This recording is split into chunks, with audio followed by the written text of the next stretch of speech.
영원토록 일하시는 하나님이십니다. 지금도 하나님은 일하십니다. 오늘 본문에 보게 되면 하나님이 일하시는 그런 모습인데 아나니아를 통하여 일하시고 또한 사울을 통하여 일하시는 것을 보게 됩니다. 아나니아 한 사람 그리고 사울 한 사람, 이 사람들이 이 땅에 살면서 하나님께서 하시고자 하는 뜻을 이루는 것을 보게 됩니다. 지난 시간에 사울은 다메섹으로 가는 그 길 가운데서 예수님이 사울을 부르셨습니다. 사울아, 사울아, 네가 왜 나를 핍박하느냐, 그렇게 말씀하셨습니다. 그래서 사울은 이제 그 다메섹으로 가는 그 길에서 쓰러져서 보지도 못하고 음성만 듣고, 그래서 결국은 이제 다메섹으로 몇 사람들에 의해서 이제 다메섹으로 결국은 가게 되었습니다. 그게 이제 9절의 말씀이죠. 사흘 동안 보지 못하고 먹지도 마시지도 아니하니라.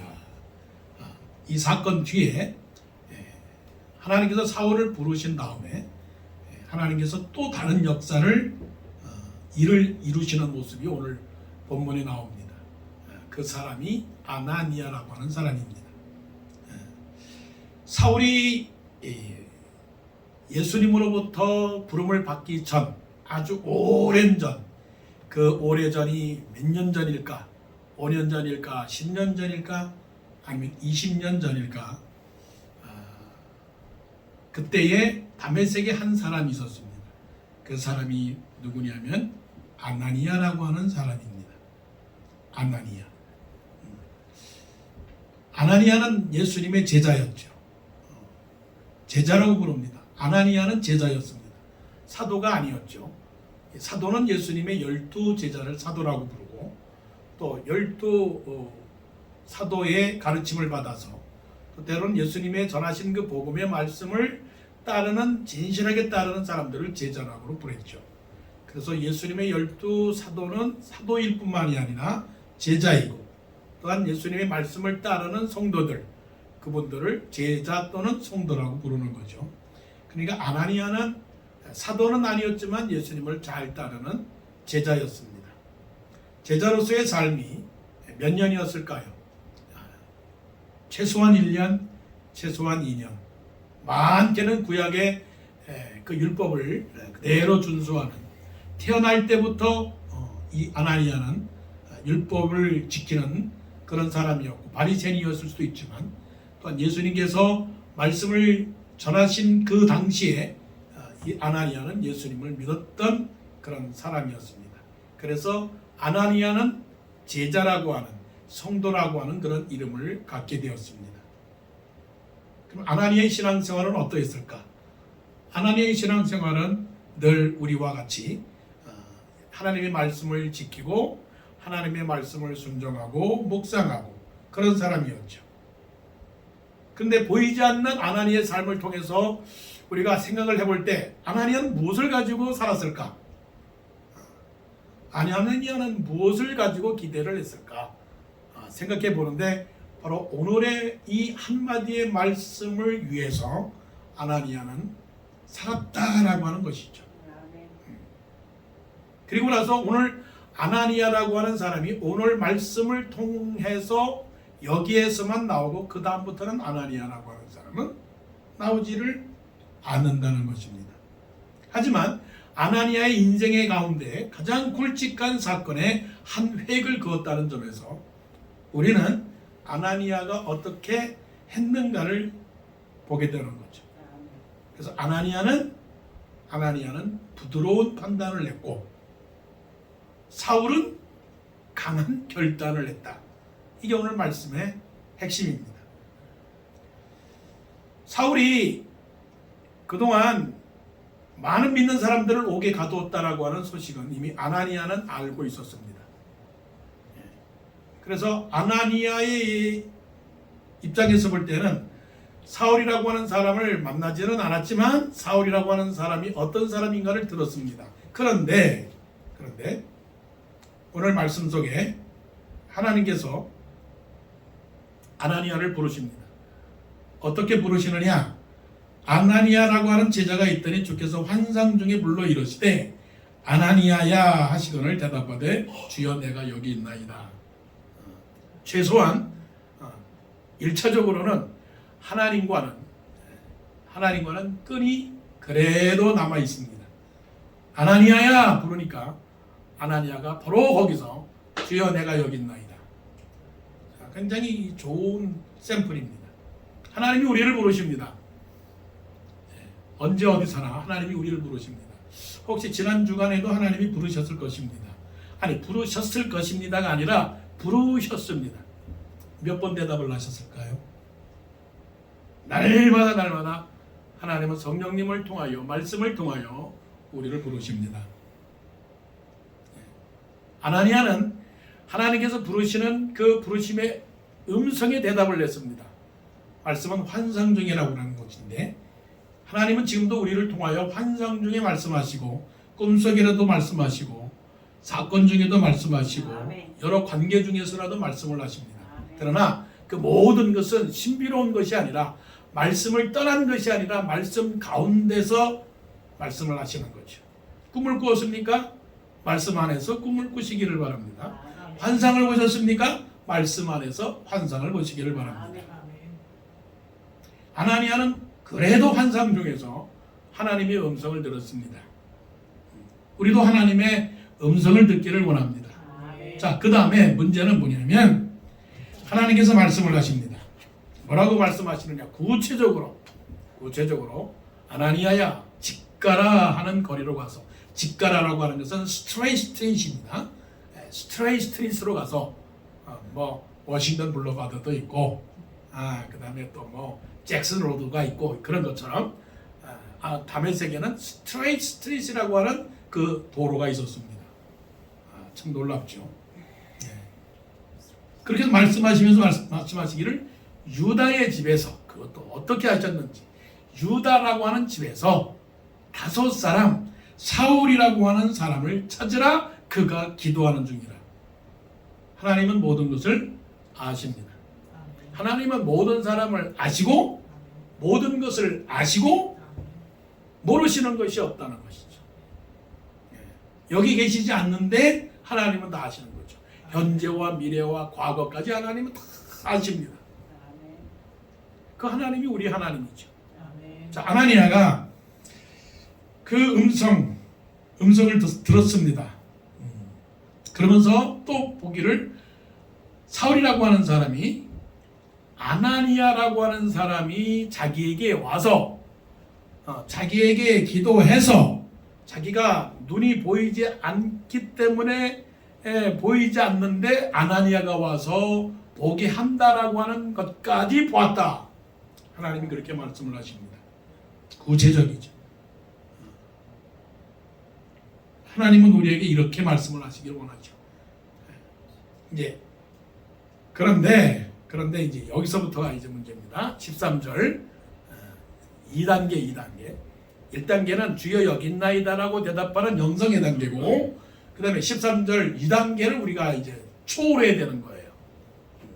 최소한 우리는 1단계는 됩니다. 하나님이 말씀하시면 주여 여기 있나이다 말씀하죠. 대답하죠. 근데 2단계는 뭐냐면 하나님하고 대화를 합니다. 뭐라면 13절 아나니아가 대답하되 주여 이 사람에 대하여 내가 여러 사람에게 듣사온즉 그가 예루살렘에서 주의 성도에게 적지 않은 해를 끼쳤다 하더니 또 여기서도 주의 이름을 부르는 모든 사람을 결박할 권한을 대제사장들에게서 받았나이다. 지금 하나님하고 뭐 하는 거죠? 아규하는 거예요. 하나님께서 아나니아에게 가라. 하나님 이런 사람 가라고 하는 그 다음이지만 하나님께서 아나니아에게 이런 사람이 있다. 사울이라고 하는 사람이 네가 가서 안소에서 그 눈이 보게 되는 것을 사울이라고 하는 사람이 알았다. 이름 사울이라고 하는 이름을 꺼내자 사울이라고 하는 사람이 정색을 했습니다. 그 정색은 3가지 근거에 의해서, 하나는 주관적 판단에 의해서, 두 번째는 객관적 사실에 의해서, 세 번째는 역사적 증거에 의해서 주관적 판단, 주관적 감정, 그 다음에 객관적 사실, 그리고 역사적 증거를 통해서 자기에게 있는 모든 것을 다 통원해서 논문을 써서 하나님에게 아귀를 합니다. 반박이죠, 반박. 여러분 주관적 감정이 있습니까, 없습니까? 호불호. 나는 좋고 싫고 호불호, 주관적 감정에 의해서 호불호가 갈립니다. 나는 음악을 좋아해, 나는 미술을 좋아해, 나는 스포츠를 좋아해, 나는 공부를 좋아해. 주관적 판단이 섭니다. 감정이죠, 감정. 그 다음에 객관적 사실입니다. 객관적이라고 하는 것은 모든 사람이 봤을 때에 괜찮다, 모든 사람이 봤을 때 안 괜찮다 할 그런 거. 퍼센테이지죠. 오늘날은 퍼센테이지가 상당히 중요합니다. 통계가 중요한 거죠. 통계. 어느 나라에 어느 사람들이 많이 살고 있는가. 통계. 미국에는 백인이 많은가 흑인이 많은가. 통계예요. 객관적 사실에 의해서. 이거는 틀림이 없는다고 말하죠.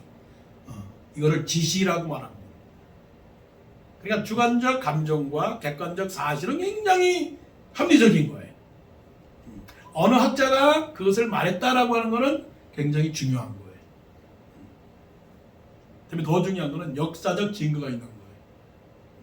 북한이 전쟁을 했다, 일본이 침략을 했다, 이건 증거예요, 증거.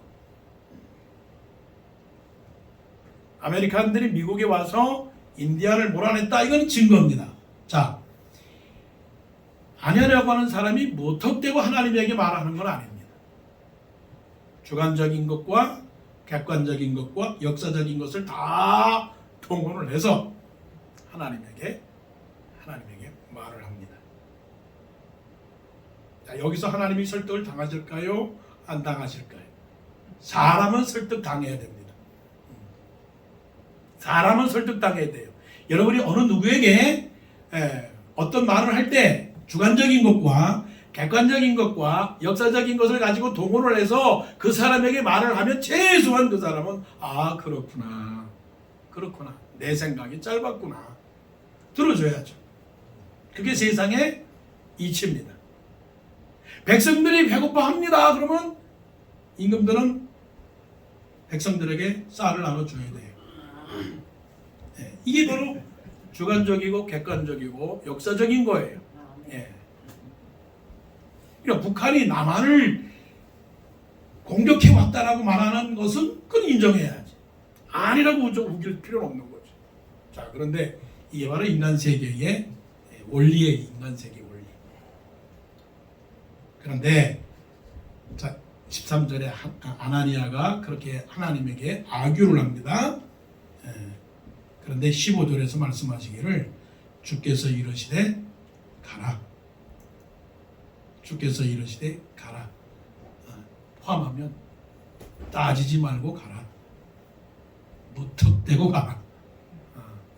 무조건 가라. 무조건 가라. 이게 뭐냐면 하나님의 논리입니다.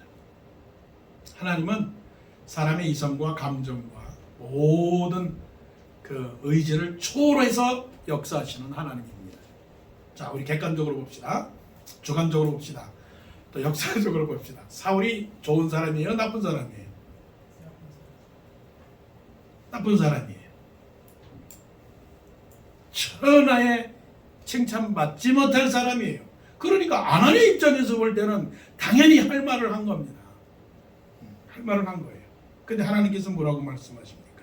가라. 가라.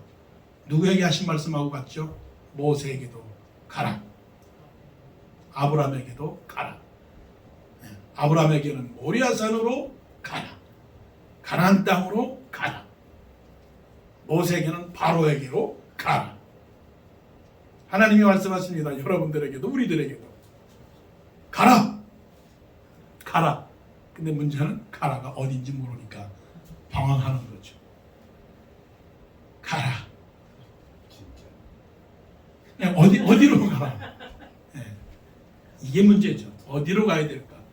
가라고 하는 데가 확실하면 가죠. 그야말로 주식 투자하는 사람이 거기다 투자하라 그러면 가겠는데 어디 갈지 모르죠. 대부분 또 어떤 사람들은 뭐 가라고 하는 데를 알아서 제대로 찾아서 불쌍한데, 가난한데, 어려운데 정말 복음이 전하지 않은 곳에 가서 하나님의 일을 하는 사람이 있죠. 아멘. 주께서 이르시되 가라라고 말씀을 하시면서 말씀하시기를 이 사람은 내 이름을 이방인과 임금들과 이스라엘 자손들에게 전하기 위하여 택한 나의 그릇이라. 아멘. 나의 택한 그릇이라라고 그렇게 말씀을 하시는 거예요. 네가 어떻게 생각하든 간에 관계가 없이 나는 그 사람을 내가 택한 그릇이라고 그렇게 말씀을 하시는 거죠. This man is my chosen instrument. 여기서 이제 상당한 도전과 갈등이 생기는 겁니다. 이게 우리가 넘어가야 될 산이에요. 이게 우리가 넘어가야 할 벽이에요. 우리 그런 혼란이 있어요. 어떤 혼란이냐면 교회 문제가 다 이런 데서 생기는데 나는 그 사람이 장로 되는 거 원치 않아. 나는 그 사람이 장로 되는 걸 원치는 않아. 나는 그분이 우리 교회 담임 목사님으로 오는 걸 원치 않아. 그런데 그분이 장로가 되고 담임 목사가 되었어. 자, 어떻게 해야 할까요? 어떻게 해야 될까요? 나는 내 감정과 내 객관적 사실과 그리고 역사적 증거로 왔을 때 그분은 아니야. 그런데 우리는 이 음성을 잘 몰라요. 주께서 이르시되 가라. 이거는 말씀이지만 사실은 상당히 연구가 필요하고 해석이 필요하고 여러분 감동이 필요한 말씀이에요. 한번 물어봅시다. 여러분 하나님께서 우리에게 가라고 하는 말씀을 듣습니까? 안 듣습니까? 잘 못 들어요. 왜 잘 못 듣는다는 건 뭐냐면 듣기는 듣는데 분명하지 않기 때문에 혼동되는 겁니다. 또 설령 듣기는 들어도 또 내 판단과 내 감정이 앞서기 때문에 순종하지 않아요. 아멘. 자, 아나니아의 탁월성.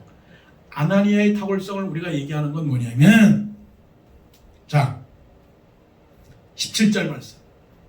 아나니아가 떠나. 가라 말씀하시고 떠나. 여기에서 우리는 아나니아와 같은 사람이 되어야 됩니다. 아멘. 사울이라고 하는 사람을 세우기 위해서 하나님은 아나니아와 같은 사람이 또한 필요한 거예요. 아멘. 우리는 아나니아와 같은 사람이 되어야 돼요. 자, 그럼 여기서 어떻게 아나니아가 주여 내가 여기 있나이다라고 말씀하신 그 대답을 할 수 있었겠으며 그리고 또한 본인이 스스로 여러 가지로 자료를 제시하면서 하나님에게 물어보고 따지고 대화를 하는 가운데 자기가 스스로 양보해서 하나님께서 떠나라고 말씀하신 그 말씀 앞에 아무 말 없이 떠났다는 사실은 어디에서 나온 걸까요? 어디에서? 믿음에서. 믿음 세 가지.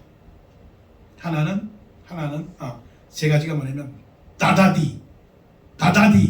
첫째, 다윗의 찬송, 다니엘의 기도, 디모데의 말씀. 이거가 아니면 이럴 수가 없어요. 그러면 결론은 그겁니다. 여러분 기도하십니까? 여러분 찬송하십니까? 여러분 말씀 묵상하십니까? 그럴 때 대답이 자신 있게 예라고 나오면 분명히 이런 아나니아와 같은 사람이 될 수 있을 줄로 믿습니다. 아멘. 다니엘이 어떤 사람이라고요? 다니엘은 어떤 상황 속에서도 기도를 했습니다. 오늘 우리 예배 전에 찬송했잖아요. 어떤 상황 속에서도 힘든 상황 속에서도 환난 속에서도 주를 사랑하는가. 사랑하는 사람은 기도하는 사람인 줄로 믿습니다. 어떤 상황에도 기도하는 거예요. 좋을 때도 기도하고 어려울 때도 기도하고. 이런 사람이 하나님의 음성에 순종하지 않겠느냐고요. 다윗은 찬양했습니다. 다윗이 어떤 사람일까요? 다윗은 장차올 예수 그리스도를 보여주는 하나의 상징입니다. 얼마나 죽을 위기에서 그런 고난을 당해서도 하나님을 찬송했습니다. 찬송하는 사람이라면, 감사하는 사람이라면 충분히 하나님과 같은 사람이 되는 거죠. 그러니까 하나님의 일에 대한 초속을 놓는 사람이 될 수 있는 거죠. 바울이 디모데에게 말씀을 합니다. 내가 어려서부터 성경을 알았나니 이 성경은 능히 예수 그리스도로 말미암아 구원에 이르는 지혜가 있게 하느니라. 모든 성경은 하나님의 감동으로 된 것으로 교훈과 책망과 바르게 함과 의로 교육하기에 유익함이니 이는 너희로 하나님의 사람으로 온전케 하고 또한 모든 봉사의 일을 하게 하렴이라 말씀을 했습니다. 말씀이 있는데 흔들릴 필요가 뭐가 있겠어요? 말씀이 살아있는데 아나니아와 같이 하나님께서 명령하시고 하나님께서 나는 아니지만 나는 싫지만 나는 아니지만 하나님께서 가라고 하면 하나님께서 하라고 하면 하나님께서 시키시는 일을 잘 감당을 해서 그래서 아나니아처럼 부드럽게 순종하는 그런 판단력을 가진 그런 사람이 될 때에 결국은 나는 단 한 번의 사건으로 그것으로 인생이 끝난다 할지라도 사울이라고 하는 사람을 세워줄 수만 있다면 충분히 나는 아나니아와 같은 사람이 되기를 간절히 바랍니다. 자, 사울이요. 아직까진 사울입니다. 우리는 사울이라고 하는 이름을 기억하지 못하고 저 바울로 유명하지만 바울이라고 하는 이름은 아직까지는 계속 사울이라고 하는 이름을 사용합니다. 13장에 가서야 드디어 이제 사울이 바울로 변하게 되는데 자, 사울이라고 하는 사람이 결국은 아나니아라고 하는 사람이 와서 사울에게 세례를 주고 자, 세례를 줬다는 건 중요한 거예요. 세례를 주었더니 사울의 눈에서 비늘 같은 것이 벗어졌다고 했습니다. 그러니까 사울은 드디어 공식적인 예수 믿는 사람이 되었어요. 세례를 받은 사람이 되었어요. 이거는 굉장히 어려운 신학적인 내용이지만 여러분 세례를 받으셨습니까? 받은 줄로 믿어요. 그러면 세례를 받은 사람이라면 공식적으로 나는 크리스찬이다. 나는 크리스찬이다. 이게 선포하는 거예요. 그러면 이제 나는 크리스찬이라고 하는 말 거기에 대한 책임을 가져야 되는 거예요. 책임. 그러니까 책임이라는 게 뭐냐면 눈에 비늘이 없어져야 돼요. 눈에 비늘이 없어졌다는 것은 우리가 예수 믿을 때에 눈에 비늘이 없어졌다라고 하는 것은 아니지만 뭔가 새로운 삶의 변화가 일어나야 돼요. 그 삶의 변화라고 하는 것은 생각의 변화, 뜻의 변화, 마음의 변화, 목적의 변화, 태도의 변화, 습관의 변화, 언어의 변화, 때로는 음식의 변화, 때로는 의복의 변화, 일의 변화. 지금 내가 10개를 말씀드렸네요. 사울이 세례를 받고 눈에서 비늘같이 벗어졌다라고 하는 것은 변화를 말합니다. 변화. 달라진 변화. 그러니까 예수 믿을 때 달라진 변화도 있지만 지금 우리가 상대적으로 비교했을 때 교회를 안 다니는 사람과 우리하고 비교했을 때 달라져야 돼. 최소한 예수 믿는 사람들은 문신하는 거 아니에요. 문신하는 거 아니에요. 문신, 태투 안 하는 거예요. 왜 안 하느냐? 하지 말라고 그랬으니까 안 하는 거예요. 달라야 되는 거예요. 술 먹어야 되느냐? 아니에요. 담배 피워야 되느냐? 아니에요. 그 다음에 더러운 말을 해야 되느냐? 안 해야 되는 거예요. F라고 시작하는 말을 해야 되느냐? 안 해야 돼요. 더러운 것과 탐하는 것과 그런 것들은 하지 말라고 그랬어요. 자, 그러니까 눈에 비늘 같은 것이 벗어졌다는 말은 변화예요, 변화. 지금까지 향한 변화. 자, 그런데 그러면 변화는 무엇이냐? 이제 찾아가야죠. 여러분 변화되었습니까? 예수 믿었습니까? 교회 다닙니까? 찬송하십니까? 말씀을 이해하십니까? 기도하십니까? 자, 핵심을 갑니다. 자, 이제 19절 이하로요. 19절 봅니다. 사울이 다메섹에 있는 제자들과 함께 며칠 있을새. 사울이 다메섹에 있는 제자들과 함께 며칠 있을새. 이거는 뭐 예배도 드리고 교제도 하고 공부도 하고 뭐 리트리트도 하고 뭐 이런 것이죠. 그런데 20절에 즉시로 at once he began to preach in the synagogues that Jesus is the Son of God. 아, 우리 이제 각도가 달라져야 돼. 태도가 달라져야 돼. 습관이 달라져야 되는 거예요. 예수 믿는 사람들은 무엇을 하는 사람들입니까? 자, 이제 정리합시다. 예수 믿는 사람들은 어떤 사람입니까?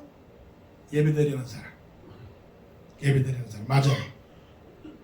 예수 믿는 사람들은 어떤 사람들입니까? 예배드리면서 하나님께 헌금하는 사람. 맞아요. 예수 믿는 사람들은 어떤 사람입니까? 사랑하고 교제하는 사람입니다. 맞아요. 다 맞아요. 그거를 19장에서 사울이 다 보여줬어요. 사울이 다메섹에 있는 제자들과 함께 며칠 있을새. 뭐 교회가 아니더라도 많은 사람들이 그룹을 만들어서 교제도 하고 밥도 먹고 공부도 하고 여행도 가고 다 해요. 봉사도 하고 다 해요. 그게 전부인가요? 전부라고 배웠나요? 전부라고 알고 있나요? 아니요. 하나님께서 사울을 부르신 이유, 그런 이방인과 유대인들을 향해서 나의 택한 그릇이다 라고 하신 그 이유 중에 하나가, 또한 사울처럼 나를 불러서 나를 목사로 세우시고 장로로 세우시고 성도로 세우신 그 사울 같은 나를 부르신 이유가, 사울이 다메섹에 있는 제자들과 함께 며칠 있을새, 여기까지만 하라고 부른 건 아니죠. 누구 말대로 아니라고 봐요. 도전을 받아야 된다고요. 도전을. 무슨 도전이냐면 부끄러운 말씀이죠. 20절. 즉시로. 좀 가만히 있지. 왜 여기서 왜 분주하게 움직이느냐라고 책망을 받을 수 있겠지만, 이 정도는 돼야 되지 않겠어요? 이 정도는. 다른 사람은 가만히 있는데, 다른 사람은 조용히 앉아서 묵상하고 있는데, 다른 사람은 조용히 교제하고 있는데, 즉시로 각 회당에서, 하나의 회당도 아니고요, 각 회당에서 예수가 하나님의 아들이심을 전파하니. 죄송하죠, 우리. 죄송한 목사고요, 죄송한 성도님이시세요. 근데 실질적으로 우리가 생각하는 이상한 교회들 말이에요. 이상한 교회들. 그런 교회들이 이렇게 얘기해요. 예수 믿었느냐? 복음을 믿었느냐? 구원받았느냐? 가서 전하라. 근데 이제 우리는 좀 달라요. 뭐가 다르면, 예수 믿었느냐? 예수 믿었으면 예수님을 닮는 사람이 되어야 된다. 그렇게 얘기하죠. 물론 예수님을 닮는 사람이 되어야 되는데, 닮는 사람이 되는 것도 중요하지만 또 중요한 건 뭐냐면, 이게 부족해요, 우리는. 이게 부족해요. 왜 부족할까? 만남이 잘못된 거예요. 낚시로 말하면 후컵이 잘못된 거고, 전교로 말하면 스위치가 잘 연결이 안 된 거예요. 사울은, 어떤 신학자가 말하기를, 사울은 다메섹으로 가는 그 길에서 예수님을 만났는데, 그가 예수 믿을 때부터 죽을 때까지 모든 은혜를 다 받아서 바울은 13권의 때론 14권의 신약 성경을 쓸 만한 충분한 지식을 그때 다 가졌다라고 말하는 학자들이 있어요. 그런데 우리하고 비교해 보면 우리는 아직도 예수님을 잘 몰라. 몰라요. 예수님을 만난지 안 만난지 잘 몰라. 희미해. 그러니까 마음속에 뭐가 없냐면 감격이 없는 거예요. 기쁨이 없는 거란 말이죠. 증거가 없는 거란 말이에요. 오늘 이 말씀을 듣고 나서 또 예수님을 확실하게 도장 찍었듯이 그러는 사람이 있으면 좋겠지만 또 사람인지라 그것은 되지는 않죠. 중요한 거는 조금씩 도전을 받는 거예요. 도전을. 어떻게? 조금씩 이 말씀을 따라서 살아가려고 하는 그 텐던시, 경향이 필요해요. 경향. 몰랐던 사실, 알아도 행하지 못했던 그 사실에 대해서 오늘 말씀을 듣고 이래야 되는구나. 그러면 자 이제 스스로 말합니다. 나는 믿음의 사람이다. 나는 예수 믿는 사람이다라고 정의를 내리시고, 그러면 어떻게 해야 되느냐라고 할 때는 예수는 누구요? 하나님의 아들이시다. 주는 그리스도시요 살아계신 하나님의 아들이시다. 하버드 대학이 제일 좋고 이탈리아 레스토랑이 제일 맛있고 한국의 된장찌개가 좋다. 그걸 말하기 전에 예수는 하나님의 아들이다라고 입이 열리고 마음이 열려서 전해야 된다는 거죠. 전해야 된다. 이것이 하나님께서 하시는 말씀이죠. 그런데 그렇게 살아가는 걸 가만 놔두냐고요. 자, 21절 그렇게 살아가는 사람의 그 삶의 형편은 어떤지 보세요. 21절 보게 되면 듣는 사람이 다 놀라 말하되 이 사람이 예루살렘에서 이름을 부르는 사람을 멸하려던 자가 아니냐. 여기 온 것도 그들을 결박하여 대제사장들에게 끌어가고자 함이 아니냐 하더라. 사울은 힘을 더더 예수 그리스도를 증언하여, 복음을 증거할 때는 반대가 있는 거예요. 고난이 있는 거예요. 고난이. 사도 바울은 이 복음을 증거하면서 고난을 받았다고요. 그러니까 하나님의 말씀을 지키려고 하는 사람은 고난을 받아요. 예수 그리스도로 말미암아 너희에게 은혜를 통하여 믿음을 얻은 것은 그를 위하여 고난도 받게 하려 함이라 말씀했거든요. 그 고난은 욕먹는 거, 싫다고 하는 거, 나 듣기 싫다라고 하는 거, 제발 나에게 그런 얘기 하지 말으려고 하는 거, 하나님의 말씀을 증거하면 제발 너는 왜 그렇게 사느냐, 너는 나에게 왜 그렇게 이 말을 하느냐, 난 정말 너하고 친구하게 하기 싫다, 이런 반대가 있다는 거죠. 제발 더 이상 나에게 예수에 대한 얘기는 하지 마라. 사도 바울은 이런 고백을 하죠. 내가 무엇에게나 아무에게나 이 짓부리 회방을 받지 않게 하려고 하나님의 일꾼으로 자천하여 많이 견디는 것과 매맞음과 먹지 못함과 자지 못함과 수고로움과 매맞음과 갇힘과 요란함과 깨끗함과 지식과 오래 참음과 자비와 거짓이 없는 사람과 성령의 감화와 깨끗함과 진리의 말씀과, 이렇게 사도 바울이 그렇게 하나님의 말씀을 가지고 복음을 전하는데 고난을 당하는 그 삶에 대하여 자기 스스로가 이런 삶을 살겠다라고 고백하는 것을 볼 때 한번 이제 우리가 하나님 앞에서 고민을 해보고 생각을 해봐야 합니다. 나는 아나니아다. 처음에는 나는 아니야. 처음에는 나는 아니야. 나는 사울에게 갈 사람 아니야. 나는 아니야. 그러다가 나야 나. 아나니야 나야. 그렇게 한 것처럼 부드러운 판단을 하는 아나니아가 되어서 사울처럼 하나님의 복음을 아주 그냥 강하게 결단을 해서 자기를 통해서 하나님의 택한 그릇이 되어서 하나님의 복음을 증거하는 그런 복음의 사람, 증거의 사람, 전도의 사람이 다 되기를 간절히 원합니다.